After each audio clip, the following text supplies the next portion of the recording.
Եթե համեմատելու լինենք մարդուն ու փղին,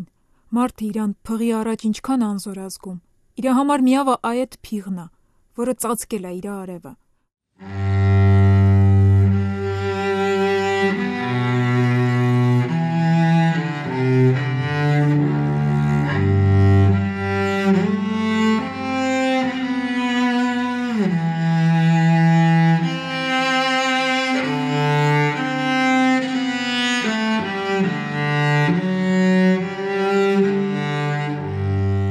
Սովորական հայկական ընտանիքների կանայք են, մեծամասամբ իրենք ձեռք են բերում վարակը իրենց ամուսիններից, ովքեր հիմնական մարտագնա աշխատողներ են, միավի կարգավիճակի մասին իմանում են, երբ որ հղի են։ Մեղմիկ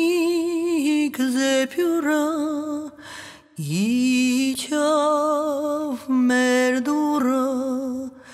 Այն սկզբնական շրջանում մտածում էի, վայ, էսում գնացի հավասարվեցի։ Եվ այդ ներքին խարանը ահավոր էր։ Մի 3 անգամ պլանավորել եմ թույն խմեմ, թե ինձ մոստից գցեմ։ Բայց հղի էի, դե երեխու պատճառով չարեցի տենց բան, փառք Աստծո որ չարեցի։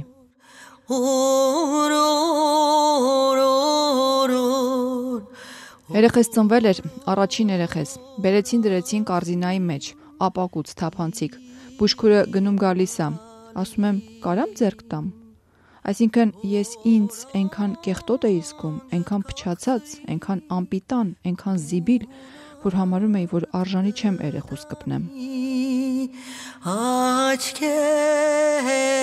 փակիր։ Պատմությունները, որ այստեղ ներկայացված են, դրանք հատվածներ են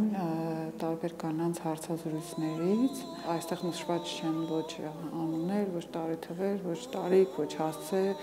որևիցե բան, որ կարող է նույնականացնել այդ կանանց։ Իմ ամուսնու մահի ժամանակ հարևանները իմ երեխեքի հետ չէին շփվում։ Երբ որ երեխեքը գնում էին խաղալու, դա երեխա են։ Դրանք սուս-փուս թողնում էին, գնում էին։ Էդի մի մեծ հարված էր ինձ։ Ինձ ասում էին դու կարաս իրան դատի տաս, ասի ինչի համար։ Ես որ դատի տամ իրան իմ առողջությունը հետ կգա, իմ երեխեն կբուժվի։ Այս նախագծի ընթացքում իմ համար շատ կարևոր էր ամեն ինչ անել ապահով ձևով եւ եւս մեկ անգամ չվնասել, այս կանանց։ Նաեւ այդ խոցելիության մասին է, էլի, թե որքան խոցելիակ է լինում։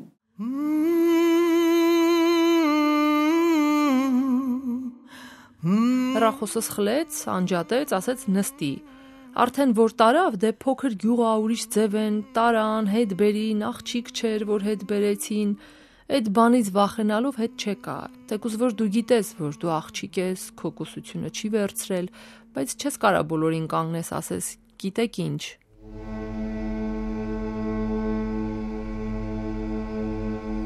Ախր ստեղ հարցը միայն միավը չի։ Աղջիկ, կին, հա, այդ դաստիարակությունից, այդ ավանդույթներից,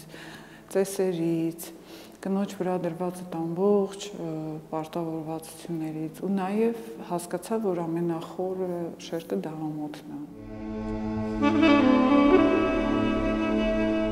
Մյուսներն են ամոթը, ես չեմ։ Եթե դու մենակ մտածում ես քո մասին, ամոթ չկա։ Ամոթը հենց այն է, երբ դու մտածում ես ուրիշի, բոլորի մասին։ Ամոթը ազգային բաներից է մեր մեջ նստած։ Ու շատ հաճախ ամոթի զգացողությունը մեզ դնում է փակուղի։ Ես ասեցի ամոթը ու հետ կանգնեցի։ Մտածեցի, որ միգուցե այդ իրար կապակցված այդ հարցերը, այդ խնդիրները, այդ շերտերը պետք է ինչ-որ ձևով ցույց տալ նախագծի մեջ եւ որոշեցի, որ պետք է այդպես շղարշեմ կանանց։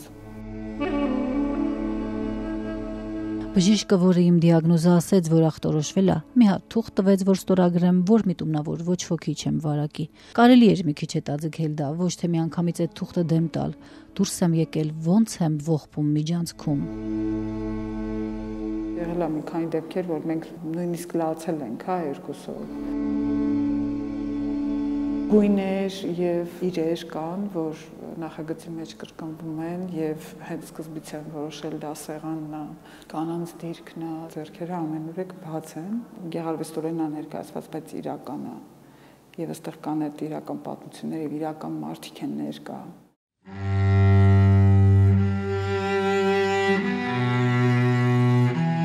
ինքը ինձ անհիմն մեղադրում էր, խմում էր, կռիվեր անում, խանդի տեսարաններ էր սարքում ու գիտի, որ իրա պատճառով այս ամեն ինչը։ Կիսուրս էլ ասում էր, դե գրիպ ա էլի, ով հիմա հիվանդ չի լինում, կանցնի։ Իրանք չէին հասկանում այդ հիվանդության լրջությունը։ Եվ այդ կանայք էին շատ սիրում, եւ այդ պատմություններն էին շատ ցավոտ։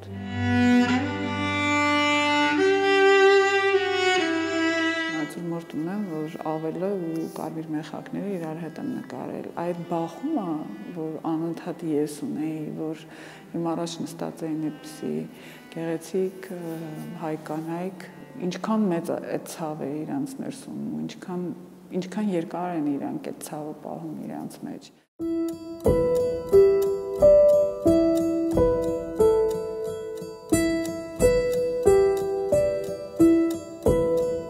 Շատ կանայք կան, որ իսկապես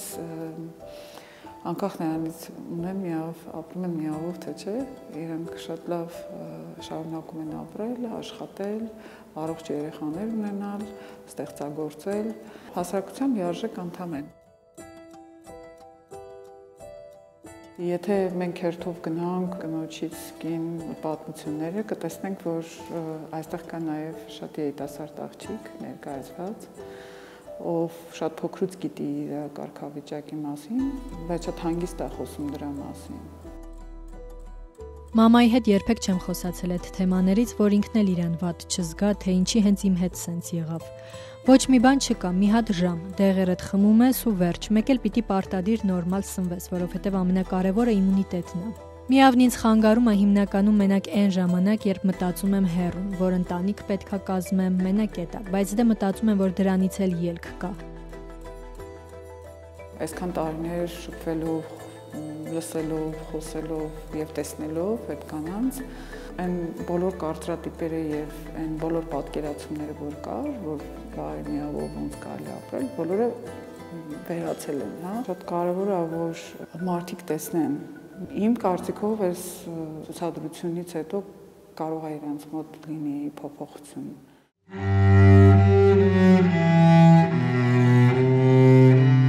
Կանանցից մեկը ինքը իսկապես շատ պայքարող տեսակ է ու շատ ուժեղ է, շատ։ Ես ամբողջը sense ապրում եմ էլ, երբ որ ինքը ասում էր, որ ոնց որ մի աղա ոնց որ փիղ լինի։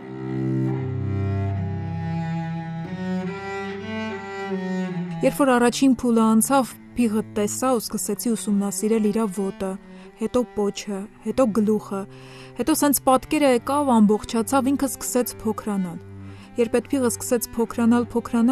ոնց ուզեմ կկառավարեմ։ Ինքը ինձ էլ ոչ մի բան չի կարանի։ Այս վիճակում ինքը ամեն ձևով կախված է ինձնից։